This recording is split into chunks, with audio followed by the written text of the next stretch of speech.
Welcome to Fright Club. The first rule of Fright Club is you do talk about Fright Club, based on true events. There exists, in the darker literature of the mind, a phenomenon whereby the physician becomes the patient, the healer, the afflicted, and guilt assumes a form more terrible than any external torment could achieve. What follows is the account of one Dr. Vera Marlowe, whose patient's death became the harbinger of nightly visitations, most strange and dreadful. Whether these events transpired in the realm of the supernatural, or in those more terrifying regions of the human psyche, where memory and madness intertwine, I leave to your determination. Subscribe if you dare witness more such accounts. Share where you listen, if you possess the courage. Now attend, as the clock approaches midnight. The visitor at midnight. The clocks were the worst part. 17 of them, scattered through the Victorian townhouse like sentries marking time's inexorable march. My mother had collected them obsessively in her final years. Ornate grandfather clocks, delicate French mantles, stern German cuckoos. None kept precisely the same time. They ticked in a constant, unsynchronized percussion that made true silence impossible. Tick-tock, tick. Tock, tick-tock. Tick-tick-tock. It was enough to drive someone mad. Perhaps it had driven my mother mad, though her madness had taken a different form than simple auditory torment. She had been a psychiatrist, as I was, and she had ended her own life in the basement of this very house when I was 23. Barbiturates and whiskey, a clinician's efficiency applied to her own destruction. I inherited the house. I inherited her practice. I inherited, I suppose, her particular brand of professional hubris, the belief that we could save people from themselves. I had been wrong about that, as she had been wrong. It was December 15th, 1 year since Lenore Hayes died. 1 year since my last patient took the pills I had prescribed and never woke up. 1 year since my license to practice was permanently revoked, my career destroyed, my purpose obliterated. I sat in the parlor, surrounded by my mother's clocks and my own failures, drinking bourbon that tasted like regret. The room was lit only by firelight and the sickly glow of street lamps filtering through heavy curtains. Shadows pooled in corners and climbed the walls like living things. Before me on the coffee table lay the files. I should have destroyed them months ago. Patient confidentiality didn't end with death, and keeping records after losing my license was asking for legal trouble. But I couldn't let go, particularly not Lenore's file. I opened it for perhaps the 1,000th time, the intake form with her careful handwriting. Lenore Hayes, age 34, presenting complaint. Intrusive thoughts, fear of harming self. My own notes, growing progressively more detailed, more involved, more concerned as the months went on. Session summaries that should have been clinical, but read increasingly like one friend, desperately trying to save another. That was my first mistake. Lenore wasn't my friend. She was my patient. But somewhere between October and June, the boundaries had blurred. I had seen myself in her, the depression, the isolation, the sense of being fundamentally broken. I thought I could save her because I wanted to believe I could save myself. The last session notes were dated June 14th, 2 days before her death. My handwriting had become nearly illegible, hasty, desperate. Patient continues to express suicidal ideation, refuses hospitalization. I have increased session frequency to daily. She trusts only me. I can help her through this. I must help her through this. I should have called 911, should have had her committed involuntarily, should have done many things differently. Instead, I had continued our sessions. Daily. Sometimes twice daily. Unorthodox. Unethical. Driven by something that wasn't medical judgment, but rather my own desperate need to prove I wasn't as broken as my mother had been. And then Lenore died. The police ruled it suicide. Overdose of the very medication I had prescribed, taken in quantities that left no doubt about intent. Her family blamed me. They were right to blame me. An investigation followed. The board found that I had violated multiple ethical standards: boundary violations, inadequate documentation, failure to hospitalize a clearly suicidal patient. I didn't fight the revocation. What was there to fight? I drained my glass and reached for the bottle. The bourbon was cheap, harsh. It burned going down, which felt appropriate. Physical pain to match the internal variety. The clocks ticked on. I glanced at the nearest, 11:47 p.m. 13 minutes until midnight. 13 minutes until December 15th became December 16th, until the anniversary was officially over. I had thought about joining Lenore today. The thought wasn't new. I'd had it every day since her death. My mother's pills were still in the basement, untouched, waiting. It would be easy, efficient, final. But I was too much of a coward, or too stubborn. I couldn't decide which. The fire crackled, sending up a shower of sparks. I watched them dance and die against the blackened brick. Outside, December wind rattled the windows. The house settled and groaned around me, old bones protesting the cold. I poured another drink. That was when I heard it. A sound distinct from the clocks, from the wind, from the fire's snap and hiss. Knock, knock, knock. 3 measured raps on the front door. I froze. Glass halfway to my lips. It was nearly midnight. No one visited me anymore. Friends had fallen away after the scandal. Colleagues avoided me. Family, well, I had none left. Knock, knock, knock. The sound came again, patient and insistent. I set down my glass and stood. The bourbon had made me unsteady, and I had to grip the arm of the chair to keep from swaying. My heart was beating too fast. Anxiety? Fear? Or something else? A spike of hope that maybe, impossibly, someone had come. I made my way to the front hall. The house's layout was typical Victorian. A long central corridor with rooms branching off, stairs climbing to the second floor, everything dark wood and darker corners. My footsteps echoed on the hardwood despite my attempt at quiet. The knocking did not repeat. Whoever was there simply waited. I reached the door and paused, my hand on the ornate brass knob. Through the frosted glass panels on either side, I could see a silhouette. A person, definitely. Tall. Unmoving. "Who is it?" My voice came out rough, unused. I cleared my throat. "Who's there?" No answer. I unlocked the door and opened it. The man on my porch was a stranger. Tall and gaunt, he stood in the pool of yellow light from the porch lamp, dressed in a black suit that seemed decades out of style. Too formal, too old-fashioned, with a high collar and narrow lapels. His face was pale, almost luminous in the dim light, with hollow cheeks and eyes set deep in their sockets. Those eyes were dark, unblinking, fixed on me with an intensity that made my skin crawl. He said nothing, simply stared. "Can I help you?" I asked. Though every instinct was screaming at me to close the door, lock it, retreat to the safety of firelight and bourbon. Still no response. He didn't move, didn't blink. Just that terrible, unwavering stare. I was about to close the door when he finally spoke. 4 words, delivered in a voice that was barely above a whisper, but seemed to echo in my skull. "You cannot save me." The world tilted. Those words. I knew those words. They were Lenore's final words to me, spoken in our last session before she went home and swallowed the pills.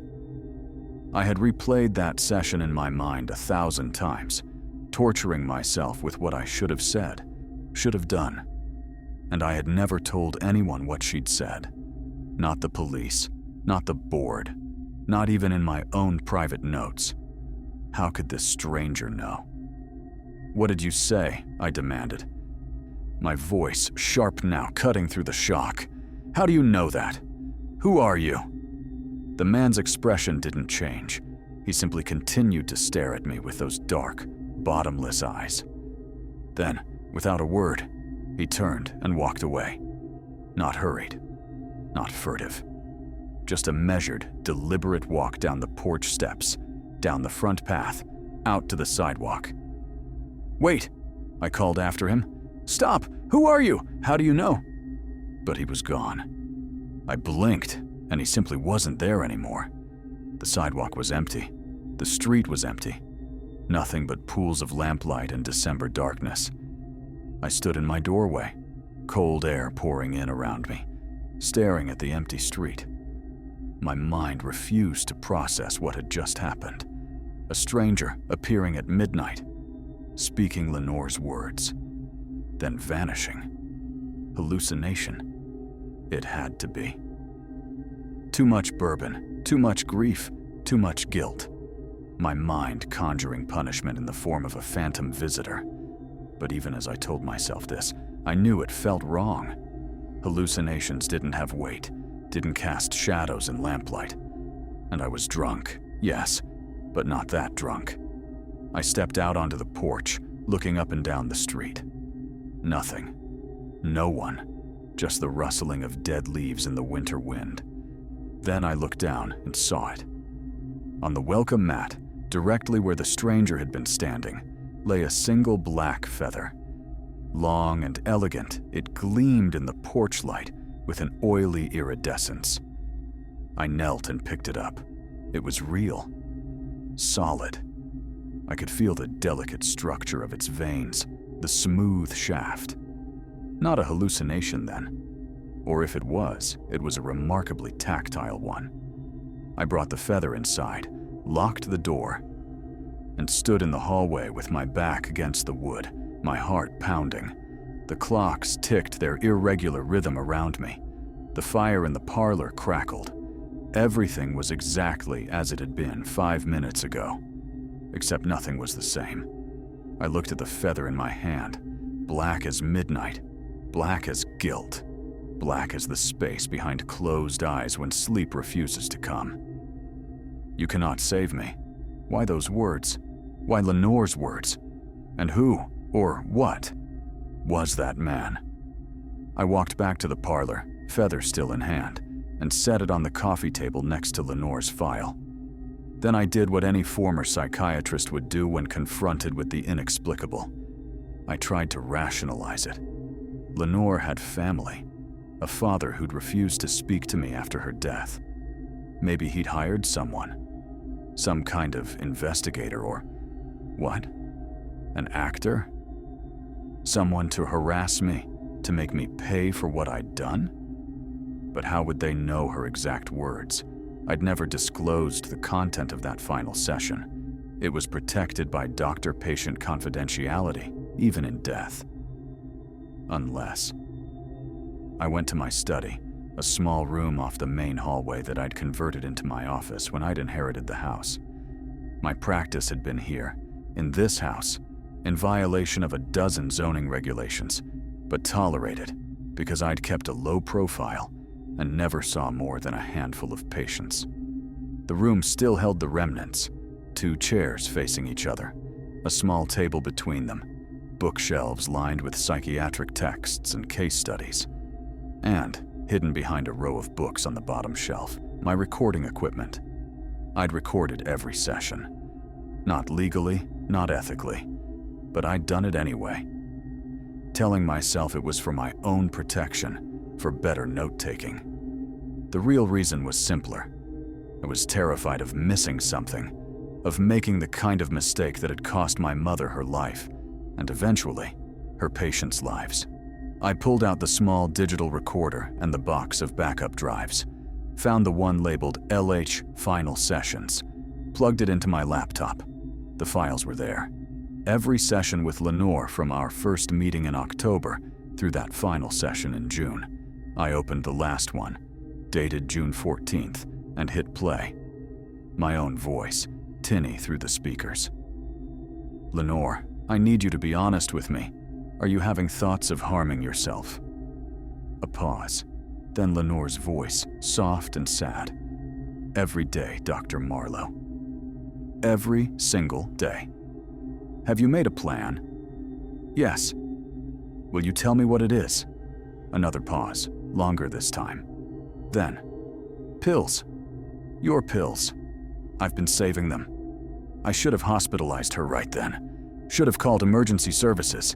Instead, I heard my recorded self say, 'Lenore, I want you to bring those pills to our next session. Can you do that? Can you trust me enough to bring them here, to let me keep them safe?' I suppose I could." "Good. That's good. I know you're in pain. I know it feels unbearable. But I promise you, we can work through this. Together." The session continued. I heard myself making promises I couldn't keep, expressing confidence I didn't feel. And Lenore, dear broken Lenore, wanting so desperately to believe me. The recording ended with her final words. "You cannot save me, Dr. Marlowe, but thank you for trying." I sat in the dark study, staring at the laptop screen. The stranger had spoken those exact words. No variation, no paraphrase. The exact words Lenore had said 1 year and 1 day ago. How? I checked the security camera footage next. I'd installed cameras after the scandal, paranoid about process servers, or journalists, or angry family members showing up. The front porch camera should have captured the stranger's arrival. I pulled up the footage, found the timestamp, 11:58 p.m. to 12:02 a.m. The video showed the porch, empty and still. Then, at exactly 11:59, a figure entered the frame. The stranger, in his black suit, walking up the path with that same measured gait. But there was something wrong with the image. The stranger's features were blurred, distorted, as if the camera couldn't quite focus on him, or as if he existed slightly out of phase with normal reality. I watched him knock, watched myself open the door. The audio captured our brief exchange, including his whispered, "You cannot save me."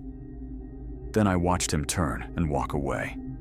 But here's what made my blood freeze. On the video, he didn't disappear. He simply walked out of frame, normally, like any person would.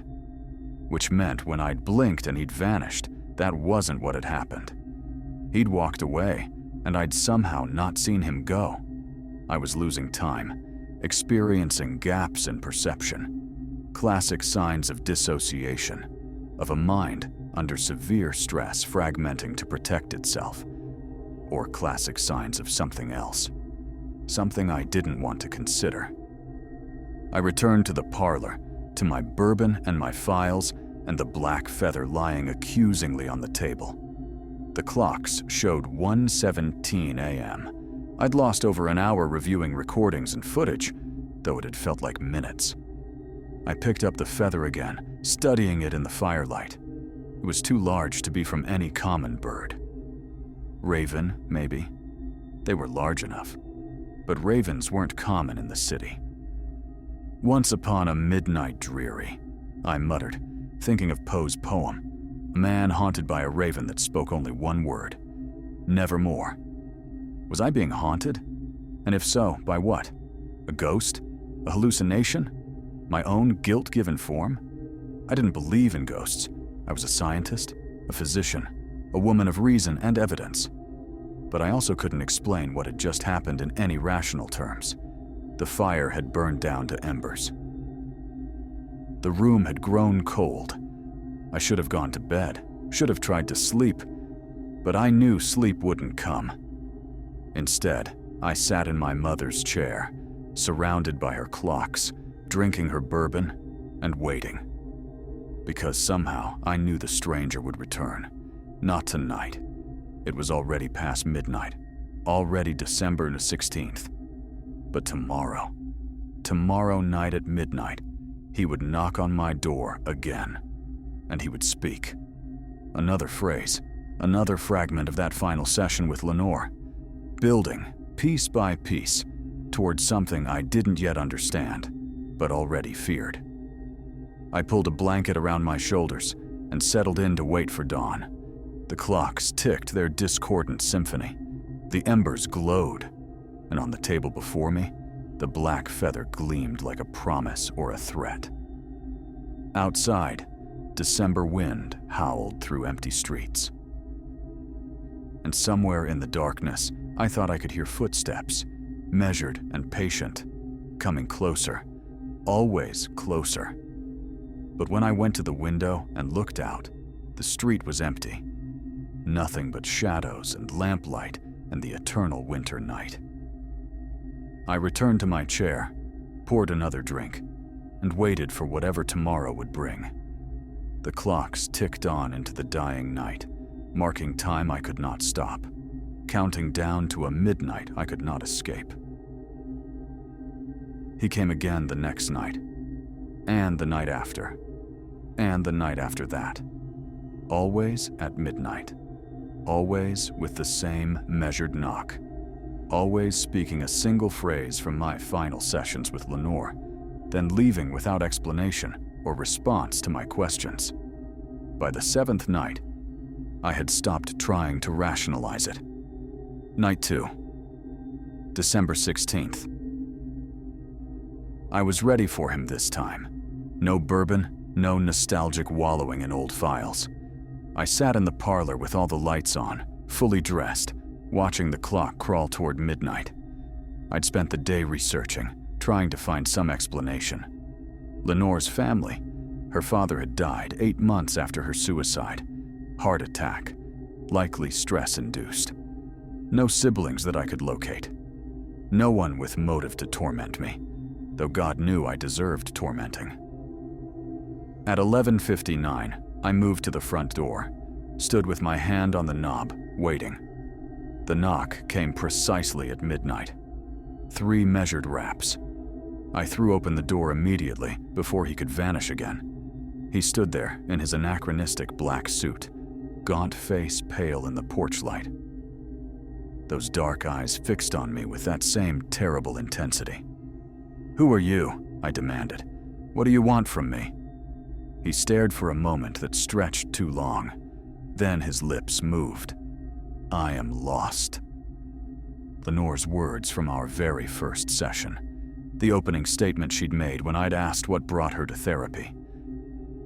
"I am lost, Dr. Marlowe. I don't know how to find my way back." "How do you know these things?" I stepped toward him, reaching for his arm. "Are you family? Did someone send you? What do you want?" My fingers closed on his sleeve. The fabric was cold, ice cold, and beneath it his arm felt solid but wrong, like touching frozen meat through cloth. He pulled away, turned, and walked down the steps. This time I followed, rushed after him, down the path to the sidewalk. But when I reached the street, he was gone. Vanished between one step and the next. I spun in a circle, searching. The street was empty. No cars, no pedestrians, no stranger in a black suit. Just the sodium vapor streetlights casting their sickly orange glow and the winter wind stirring dead leaves. On the porch mat, another black feather. Night 3, December 17th. I spent the day installing additional cameras, one pointed at the sidewalk, one at the street, one aimed down the porch path. If the stranger walked away, I would capture where he went. At midnight, the knock came. I opened the door. The stranger stood there, patient and implacable. "You cannot help me." Lenore's words from our third session, when I'd suggested we try a new medication. "You cannot help me, Dr. Marlowe. No one can." I'd argued with her then, insisted that she was wrong, that I could help, that I wouldn't give up on her. Such arrogance, such foolish, fatal arrogance. "Please," I said to the stranger, "please, just tell me what you want. I'll do anything. If this is punishment, I accept it. If this is revenge, I deserve it. Just tell me what you want." He stared at me with those bottomless eyes. Then, without a word, turned and walked away. I didn't follow. Instead, I ran to my study and pulled up the camera feeds. The stranger appeared on all 3 cameras, walking down the path, down the sidewalk, heading east on foot. His image was distorted on all the feeds, features blurred, but he was clearly visible. I watched him reach the corner, watched him turn right onto Elm Street. And then, the feeds glitched. Just for a second, a burst of static across all 3 cameras simultaneously. When the image cleared, the stranger was gone. I checked the timestamp. 12:01:33 a.m. On the porch mat, a 3rd black feather.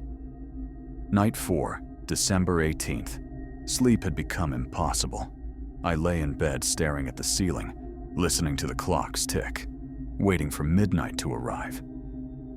During the day, I listened to the recordings of my sessions with Lenore.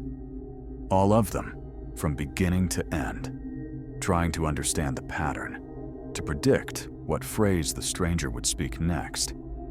The sessions told a story I'd been unwilling to see.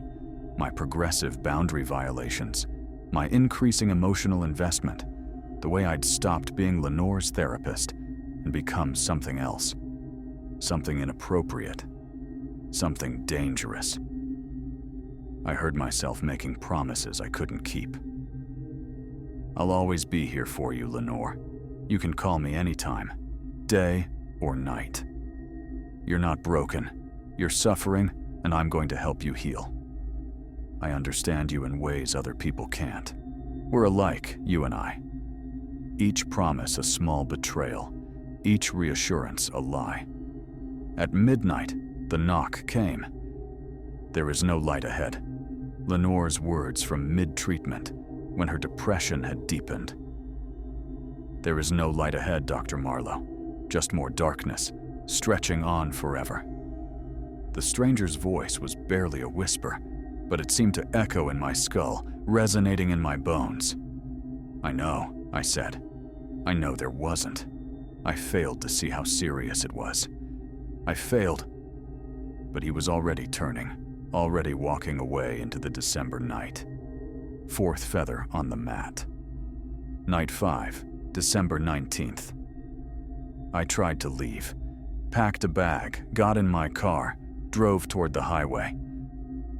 I would go somewhere else, anywhere else, find a hotel in another city, put distance between myself and the stranger and the nightly reminders of my guilt. But at 11:45, I found myself turning around, driving back to the Victorian townhouse with its 17 clocks and its ghosts. I couldn't leave. Something compelled me to return, to face whatever punishment was being meted out. I arrived home at 11:57, barely had time to unlock the door before the knock came. "I'm already gone." Lenore had said this 2 days before her death. We'd been discussing her future, and she'd smiled that sad, knowing smile. "I'm already gone, Dr. Marlowe. You just don't see it yet." I should have understood then, should have recognized it for the goodbye it was. "I see it now," I whispered to the stranger.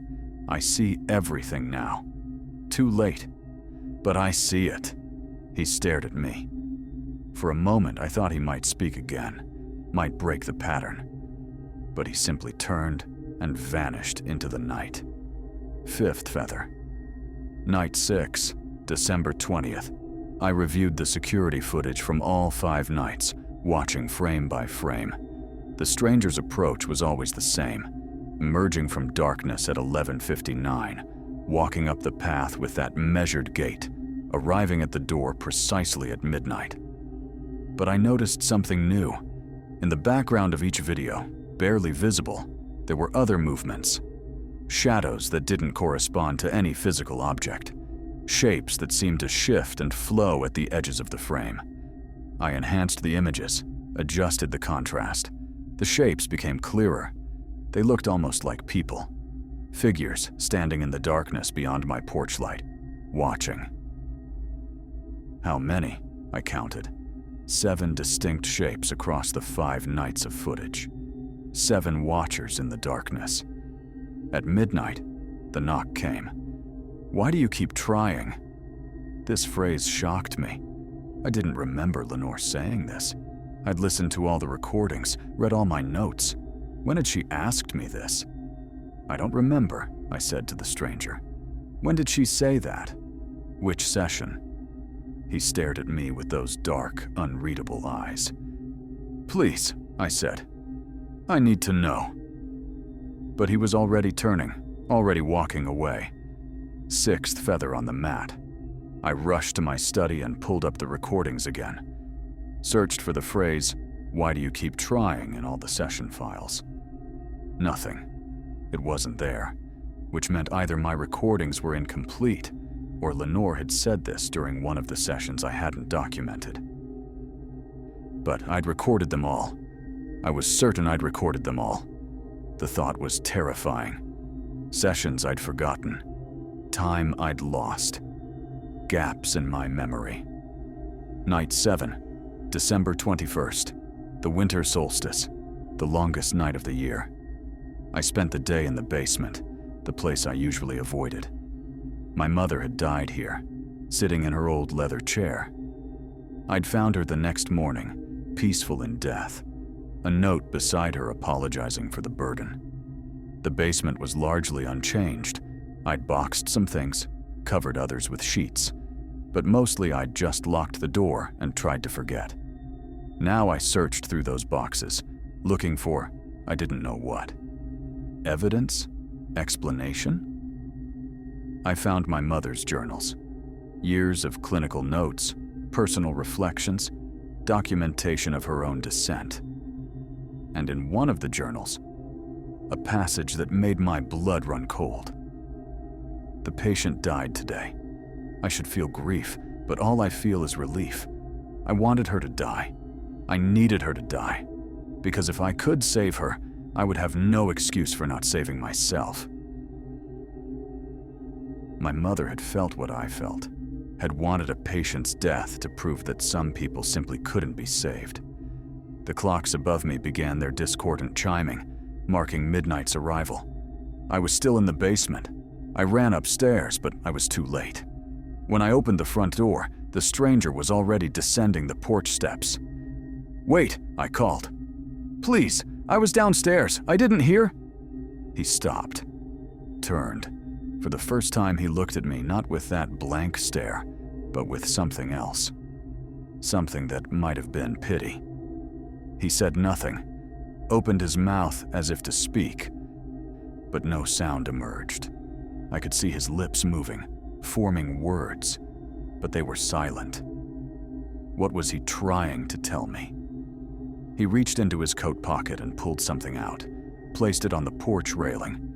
Then he turned and walked away, disappearing into the solstice darkness. I approached slowly, afraid of what I might find. It was a prescription bottle, orange plastic, white label. My handwriting, Lenore Hayes, Zolpidem 10 mg. Take 1 to 2 tablets at bedtime as needed for sleep. The bottle I'd prescribed 3 weeks before her death. The pills she'd saved and taken all at once. But this shouldn't exist. It should have been destroyed with her body. I picked it up with trembling hands. It rattled. Something inside. I opened it. Not pills. A piece of paper, folded small. I unfolded it. A therapy intake form. But the handwriting wasn't mine. It was Lenore's. The patient name, written in her careful script, Dr. Vera Marlowe. The date, December 15th. Beneath the name, in the section for presenting complaint. Patient presence with severe guilt, dissociative episodes, and unresolved grief. Patient may be experiencing psychotic break. Recommend immediate evaluation. My hands shook. This was impossible. Lenore was dead. She couldn't have filled this out, unless I had filled it out myself in her handwriting during one of the gaps I couldn't remember, or unless something worse was happening. I looked out at the dark street. 7 black feathers now lay on my porch mat, arranged in a pattern. They formed an arrow pointing toward the door, pointing inward, toward me. The clocks ticked their irregular rhythm. 17 different times. 17 different beats, creating a sound like whispered conversation. I went inside and locked the door. Set the prescription bottle and the intake form on the coffee table next to Lenore's file and the 7 black feathers. Evidence of what? Haunting? Madness? Revenge? Tomorrow would be night 8. What would the stranger bring then? What phrase would he speak? I pulled my mother's blanket around my shoulders and settled into her chair. The fire had gone out hours ago. The room was cold, but I didn't move to rebuild it. Outside, December wind rattled the windows. The clocks ticked on. And somewhere in the darkness, I knew the stranger was waiting. He would return tomorrow, and the tomorrow after that, until he had spoken every word of that final session. Until there were no more tomorrows left. I closed my eyes, but sleep wouldn't come. There was only waiting, only the slow revolution of clock hands toward midnight. The clocks ticked on into the dying night, and in their irregular rhythm, I thought I heard a voice. Not the stranger's voice, Lenore's voice, whispering, "You cannot save me, Dr. Marlowe." But you already knew that, didn't you? You've always known. I found the journal in my office at dawn, as gray December light crept through the windows, and the clocks marked 6 a.m. with their discordant chiming. I hadn't been looking for it. I'd been sitting in my mother's chair, staring at nothing, when I remembered. Lenore had left personal items in my office after our final session. A scarf, a paperback book, and her journal. I'd meant to return them to her family, but after her death, I'd hidden them away. The journal was in my desk's bottom drawer, beneath old patient files, a small leather-bound book with gilt-edged pages. Very Lenore. She'd had a romantic sensibility that clashed with her darkness. I'd never read it. But Lenore was dead, and the stranger was speaking words I didn't remember, and I needed to understand. I opened it. The first entries were from October, when we'd first begun therapy. Simple observations about her day, fragmented thoughts about our sessions, careful reflections.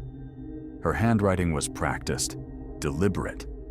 Then I reached entries about our sessions, and everything changed. Gaunt, session 3.4. Something wrong today. When I said hopeless, she said, "Some pain cannot be healed." Stopped, corrected herself. But her eyes, somewhere else, someone else. Dr. M not well. I had no memory of saying this. My notes from that session recorded encouraging words about healing, but Lenore's journal told another story. Nav 3, session 12. Dr. M cried today, tried hiding it, told me about her mother. Suicide when Dr. M was young. Said, I couldn't save her.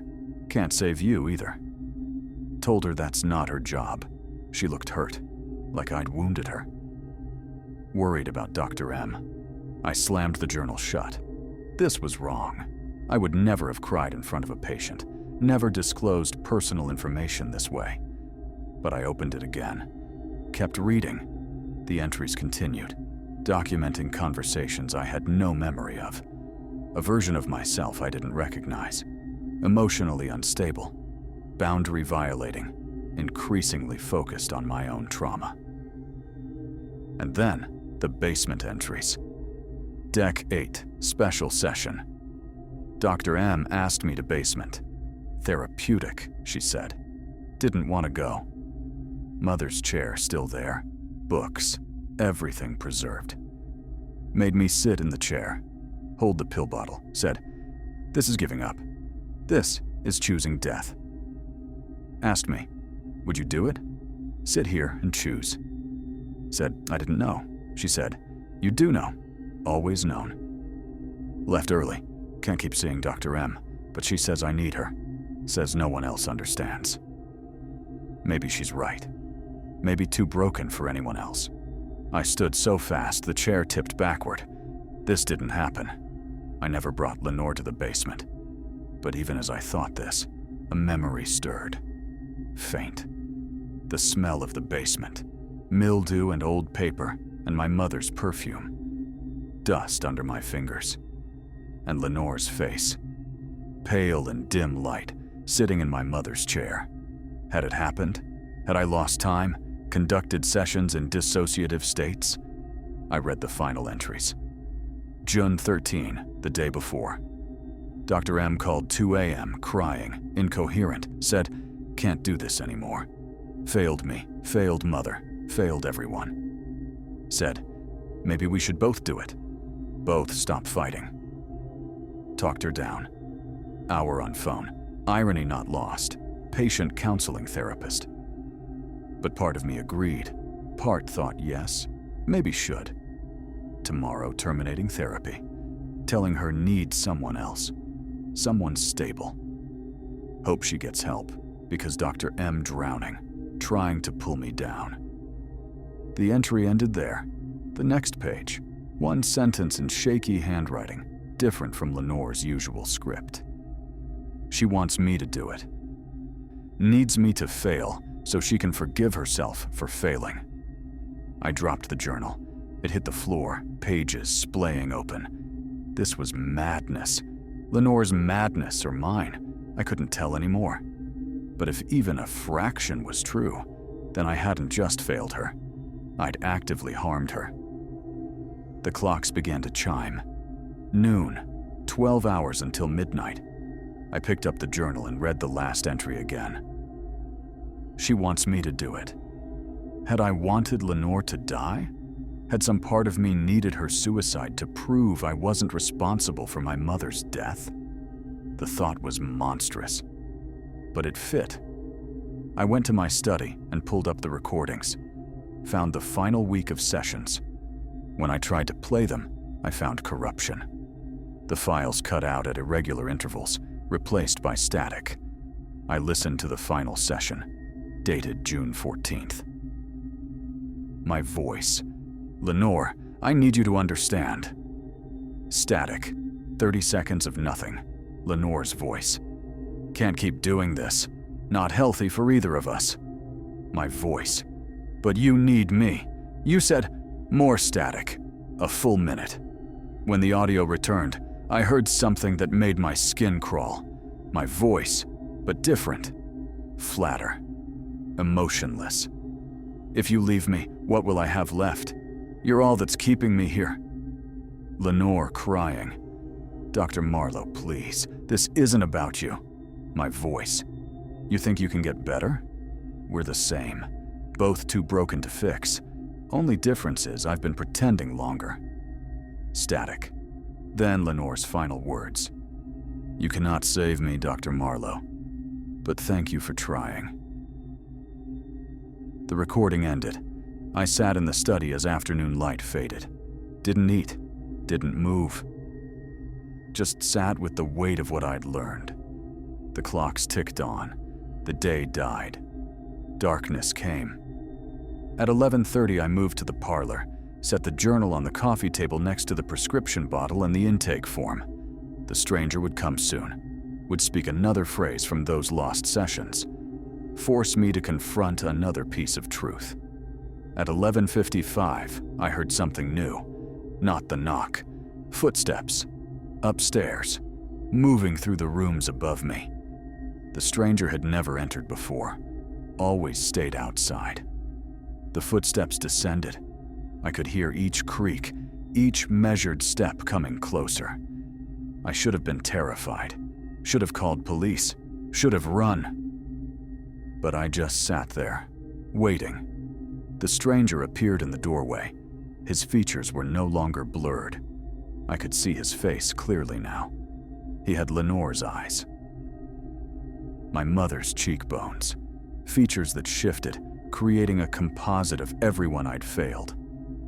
He walked into the room and sat in the chair across from me, We sat facing each other like therapist and patient. The clock struck midnight, all 17, somehow synchronized. The chiming filled the air, overwhelming, then resolving into a single pure tone. When the chiming ended, the stranger spoke. "You need me to fail." Lenore's words from her journal. "Yes," I said. The word came out broken. "Yes, I needed you to fail. Because if you could be saved, then my mother could have been saved. And if my mother could have been saved, then I'm responsible for her death."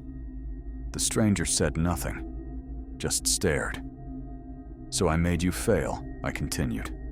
"I undermined your treatment, made it about me. Pulled you into my darkness instead of helping you find light. Because if you died too, it would prove some people can't be saved.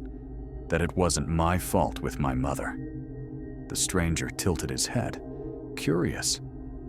"But I am a monster," I said, "because I used you. Used your pain to ease my own. And when you tried to leave, tried to save yourself, I stopped. Couldn't say it." The stranger leaned forward, reached into his coat and pulled out something new. A key. He placed it on the coffee table. An old skeleton key, the kind that might open an antique lock, the kind that might open my basement door. He spoke again, but this time it wasn't Lenore's voice. It was my voice. "Come with me." He stood and walked toward the hallway, toward the basement door. I should have refused, should have stayed in my chair. But I stood and followed. He led me to the basement door. It was locked, as always. The stranger fitted the key into the lock. It turned with a click like a bone breaking. He opened the door and descended into darkness. I hesitated, but I could hear him moving below, could see faint light from somewhere deep. I followed. The basement was, as I remembered, cluttered with boxes and covered furniture, my mother's leather chair in the center. But there was something I hadn't seen before, or had forgotten. A second chair, facing my mother's. A simple wooden chair, placed exactly where a patient would sit. And on the seat, something that made my heart stop. Lenore's scarf, the one she'd left in my office, but it shouldn't be here. Should be upstairs, unless I'd brought it down. Unless I'd brought Lenore down here, just as her journal described. The stranger stood beside my mother's chair. He gestured to it. I shook my head. "No, I don't wanna." But he gestured again, more insistent. I found myself moving, sitting in my mother's chair, the leather cold. The stranger circled and sat in the wooden chair. Lenore's chair. We faced each other in dim basement light. The stranger spoke, his voice holding multiple layers. "Lenore, my mother, others. Tell me, Dr. Marlowe, why do you keep trying to save people?" The question hung in the air. "Because," I said slowly, "if I can save someone else, maybe I can save myself. And if you cannot save them, then I cannot save myself. And if you cannot save yourself," I closed my eyes, tears spilling, "then I should die. Should you?" I opened my eyes. The stranger's features had stabilized. He looked fully like Lenore now, young, sad. "Lenore," I whispered, "I'm so sorry. I'm so sorry for what I did to you." The stranger, Lenore, smiled, that same sad smile. "I know," she said, "but the question is, can you forgive yourself?" "No," I said immediately. "Never. I don't deserve." "That's not what I asked," she interrupted. "I asked if you can, not if you deserve it." I stared at her, at this impossible vision. "I don't know how," I said. "Then learn," Lenore said. "Or don't. But make a choice, Dr. Marlowe. You can't stay here forever." She stood, walked to a shelf and pulled down a small wooden box, opened it. Inside, I could see my mother's pills, the ones she'd used, the ones that should have been thrown out 15 years ago. She brought the box to me, set it on the arm of the chair. "You can choose what your mother chose," she said. "What I chose. The ending." She paused, walked to the stairs and pointed upward. "Or you can choose to climb these stairs, to live with what you've done, to carry the guilt without letting it destroy you." "That's not a choice," I said. "That's torture." "Yes," Lenore agreed. "It is. But it's also the only path to something like redemption." She moved toward the stairs, began to climb. "Wait," I called. "What happens now? Will you come back?" She paused, looked back. "That depends on you, Dr. Marlowe, on what you choose tonight." And then she was gone, climbing into darkness. I heard her footsteps fade, heard the basement door close. I sat alone in my mother's chair, with the box of pills on the armrest and the stairs leading up stretching before me. The clocks upstairs ticked on, the house settled, and somewhere in the darkness, I thought I heard wings rustling. I looked at the pills, looked at the stairs. Midnight had passed. December 22nd had begun. I had to choose. I sat in that basement for 3 hours. The box of pills remained on the armrest, close enough to touch. The stairs stretched upward into darkness, and I sat, paralyzed between them, unable to choose, unable to move. The clocks upstairs marked time. 1 a.m., 2 a.m., 3 a.m. Their ticking filtered down through the floorboards, reminding me that the world continued regardless of my decision. At 3:17 a.m., I finally stood. I looked at the pills one final time. Then I climbed the stairs. Not because I'd chosen redemption. Not because I'd forgiven myself, but because some stubborn part of me refused to give the darkness that final victory. I climbed the stairs and locked the basement door behind me, put the skeleton key in my pocket. But I didn't throw away the pills. I went to my study to listen to the rest of the recordings. I started from the beginning. Session 1 with Lenore Hayes, October 1st. The early sessions were as I remembered: professional, appropriate, focused. I heard myself being careful, competent. But around session 10, changes began. My voice took on a different quality, more personal, less clinical. I started sharing details about my own life, my struggles. Session 15, I told Lenore about my mother's suicide. Spent 20 minutes talking about my guilt. Session 20, I cried when Lenore described feeling hopeless. Session 25, I told her she reminded me of my mother. With each session, I heard myself becoming more inappropriate. And I heard Lenore's growing concern, her gentle attempts to redirect me. But the worst was yet to come. Session 47, the one the stranger had mentioned. I found the file. It was larger than it should have been, as if something had been added, not removed. I opened it in an audio editing program and looked at the waveform. There, in the middle, was a section showing strange patterns. The audio had been layered, reversed, manipulated. I isolated that section and reversed it. What I heard made my blood freeze. My voice. "Do you ever think about just ending it, Lenore?" Lenore, cautiously. "Sometimes. But those are just thoughts." My voice. "What if the thoughts are right? What if ending it is the only rational response?" "Dr. Marlowe, I think about it every day. Every single day, I wonder if today should be the day I do what my mother did." Lenore, alarmed. "Dr. Marlowe, you need to talk to someone. You can't." "I'm talking to someone. I'm talking to you. You understand. You feel it too. The pull, the call of the void." "Please stop. I should go." "No, don't go. You're the only one who understands." The recording cut off there. I had actively encouraged Lenore's suicidal thoughts, had used our sessions to explore my own death wish through her, and I had no memory of it. I checked the timestamps, compared them to my appointment calendar. The sessions where I said these things, they all occurred late at night, after 10 p.m.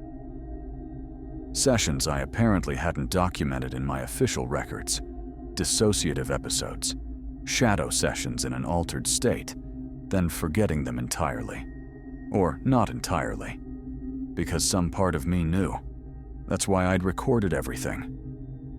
I pulled out Lenore's journal again, read through entries I'd skimmed before. No, what? Dr. M called midnight. Doesn't remember daytime anymore. Only these late calls. Sounds different, flatter, almost mechanical. Asked me to describe exactly how I would do it. What method, what I'd write in a note. Scared of these calls, but scared to not answer. What if she does something? Am I helping her, or is she pulling me down? I couldn't read more, but I forced myself to continue. The journal painted a picture of a relationship that had become deeply unhealthy. Two people trapped in each other's darkness, but with one crucial difference. I was supposed to be the professional. Instead, I'd used Lenore to work through my own suicidal ideation. I found the entry I'd been dreading. June 14, after final session. Told Dr. M can't see her anymore. Need another therapist. She didn't take it well. After I left, she called. Said needed to see me one more time. Sounded desperate. I agreed. Shouldn't have agreed. Had me come to her house, basement. She sat in her mother's chair. Set up another chair for me. Said we'd have one final session. Roles reversed. She'd be patient. I'd be therapist. Talked for 2 hours. About her mother, guilt, failures. How she tried to save me because saving me would mean she wasn't responsible for Mother's death. How my leaving her meant she was irredeemable. Then took out pills, same ones her mother used. Said going to take them, right there. While I watched. Said if I tried to stop her, she'd call police. Tell them I'd violated boundaries, harmed her. I didn't know what to do, terrified. Tried to talk her down. Made a deal. Said if she put pills away, I'd continue therapy. Stay with her. Not abandon her. She agreed, but then said, now we're bound. You can't leave. I can't save you. We'll spiral down together until one can't take it anymore. She's right. We're both going to die. Only question is who goes first. The entry ended there. Next page, Lenore's final words. She had written them the night before her death, and 2 days later, she'd taken the pills. I sat with this knowledge as dawn broke. The clocks chimed 6 a.m. The stranger hadn't come last night. For the first time in 8 nights, midnight had passed without his knock, because he'd already delivered his message, already forced me to face the truth. Now the question was, what would I do with it? I spent the day preparing. I went through all my remaining patient files. Not many, just a handful from before losing my license. I read through each one, looking for signs I'd missed, boundaries I'd violated, harm I'd done. I found more than I wanted to. Nothing as severe as Lenore, but a pattern nonetheless. Over-involvement, inappropriate disclosure, using patients to meet my own needs. I had failed them all. I wrote letters to each, apologies, acknowledgments, recommendations for other therapists. By evening, I'd written 7 letters.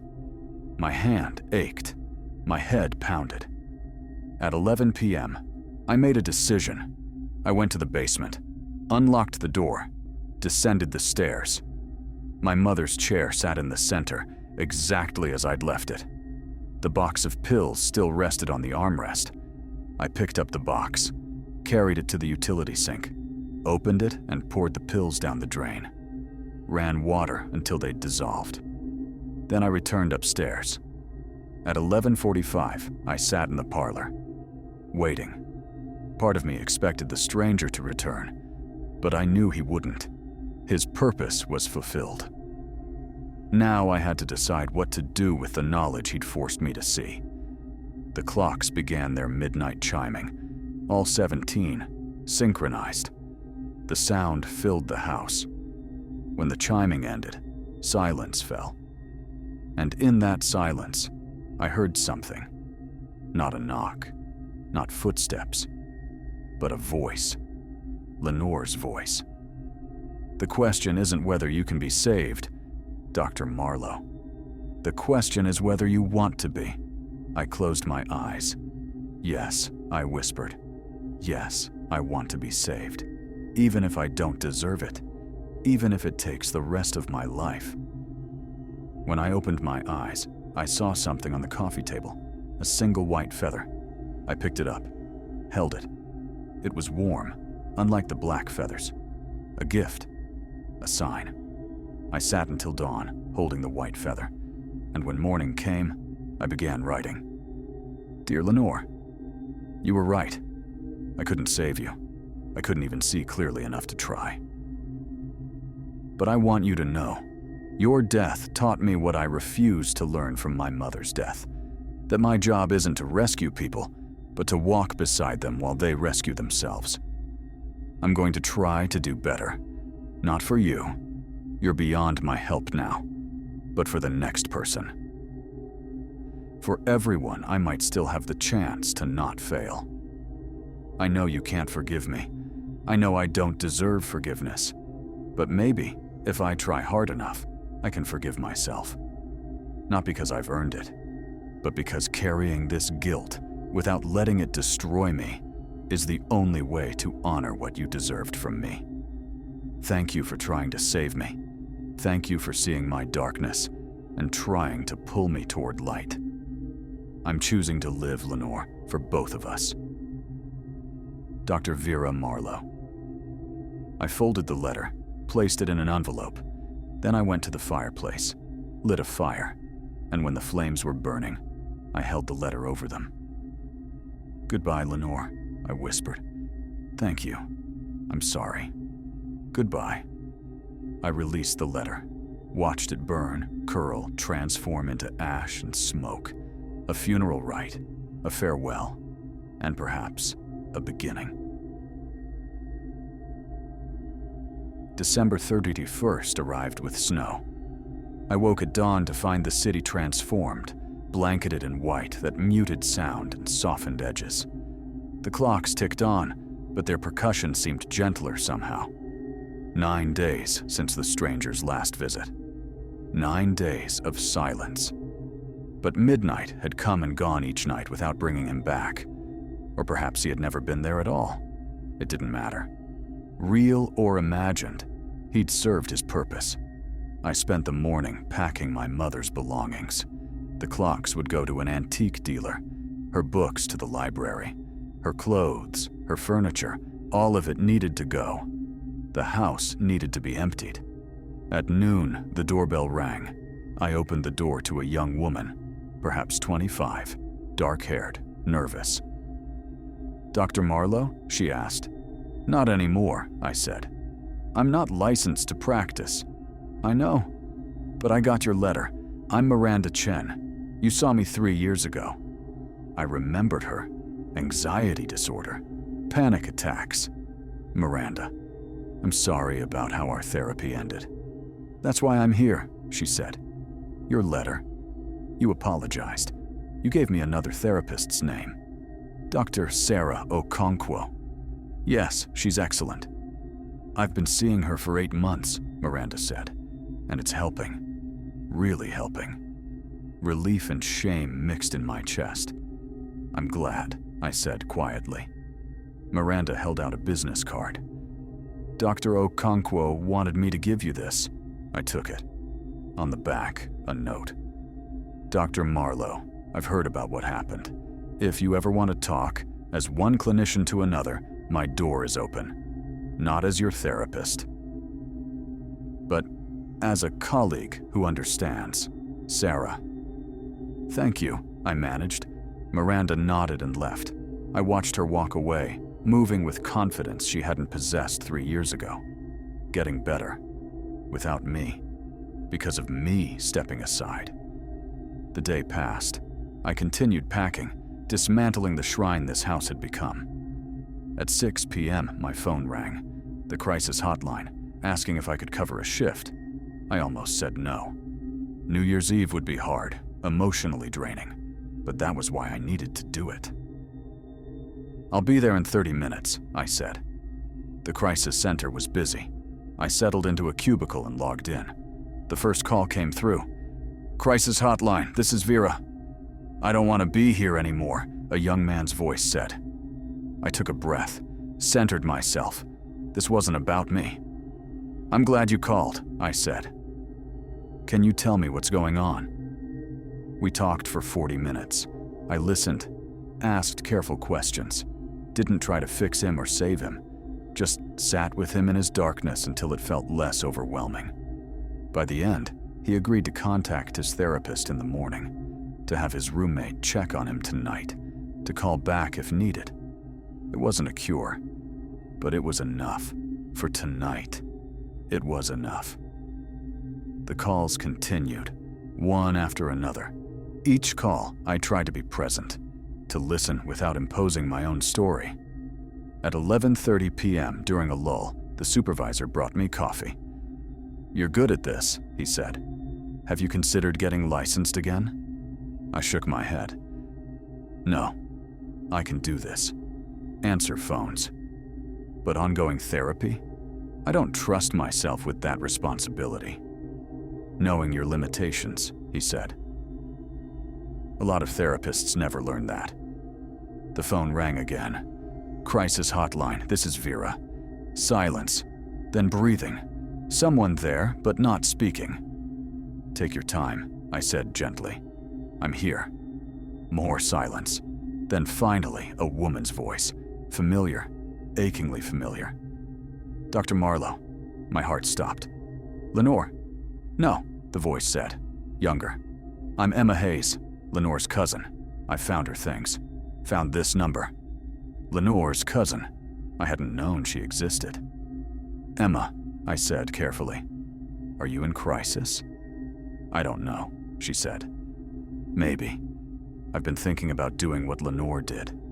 Today's the anniversary, and I can't stop thinking about it." The clocks around the office ticked louder. I checked the time.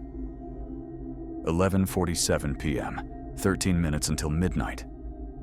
"I'm sorry for your loss," I said. "Can you tell me what's making tonight so hard?" Emma talked. About Lenore, about their childhood, about guilt. "If I'd been paying attention," Emma said, "maybe she wouldn't have..." "Emma," I interrupted gently. "Can I tell you something?" "Okay." I was Lenore's therapist. I saw her 3 times a week. And I missed the signs, too. If a mental health professional couldn't prevent it, you certainly couldn't have. I paused, surprised by my own words. "We're not responsible for her death," I continued. "We're responsible for how we treated her while she was alive. But we're not responsible for her death. That belongs to the illness that took her." Emma was crying softly. "I miss her." "I know, and you always will. But Emma, she wouldn't want you to follow her. She fought her darkness because she loved people like you. Ending your life wouldn't honor her." We talked for several more minutes.